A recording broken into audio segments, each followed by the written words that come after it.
मनुष्य जीवन 3 कालों में बताया जाता है।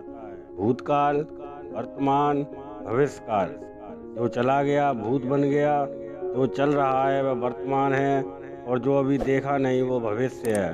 कहने का तात्पर्य भूतकाल जन्म का कारण, भविष्य काल में मृत्यु, वर्तमान कर्म करने का स्थान।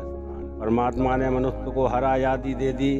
6 चीज़ें अपने पास रखी हैं, वो हैं हानि, लाभ, जीवन, मृत्यु, यश, अवसर। ये 6 चीज़ें मनुष्य के अपने हाथ में नहीं हैं। हर मनुष्य को अच्छी तरह जीवन जीने के परम सत्य को जान लेना ही ज्ञान है। उस सत्य से कोई बच नहीं सकता, उस सत्य को मृत्यु कहते हैं। यहाँ एक बात और समझने की है, मृत्यु सिर्फ शरीर की होती है, मन की नहीं। भगवान कृष्ण कहते हैं, आत्मा जब शरीर को त्यागता है, मन सहित इंद्रियों को अपने साथ ले जाता है। वही मन आत्मा की सहायता से नया शरीर धारण करता है। अच्छे बुरे कर्मों के सिर्फ शरीर बदलता है, मन वही रहता है। फिर क्या कारण है मन को पिछले जन्मों के कार्य याद क्यों नहीं रहते?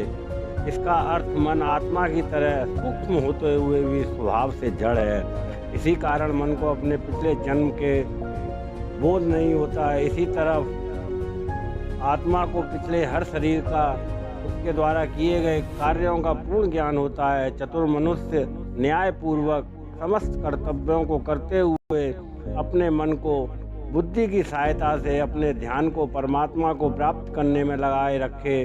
शरीर से परिवार व संसार संबंधी कार्य करता रहे और मन से परमात्मा के प्रेम में ओत-प्रोत रहे। वह जान जाता है मेरा अपना स्वरूप शरीर ना होकर आत्मा का है, जिसकी कभी मृत्यु नहीं होती। फिर उस मनुष्य का संसार में जन्म नहीं होकर परमात्मा रूपी सागर में सदा के लिए विलीन हो जाता है। इसलिए मेरे भाइयों और बहनों, जन्म के समय हमारे हाथ खाली थे, आखिर में भी हमारे हाथ खाली ही रहेंगे। इन दोनों के बीच का समय मनुष्य के अपने हाथ में है। ऐसे कार्य करो जिसे ये संसार याद रखे। सभी मनुष्य स्वार्थ का त्याग करके सत्य भाव से अपने समाज की सेवा करेंगे।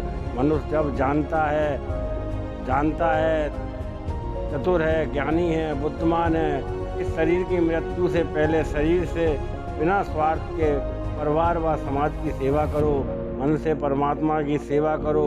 हम वादा करते हैं मृत्यु सागर से मुक्त होकर सदा के लिए अमर हो जाओगे।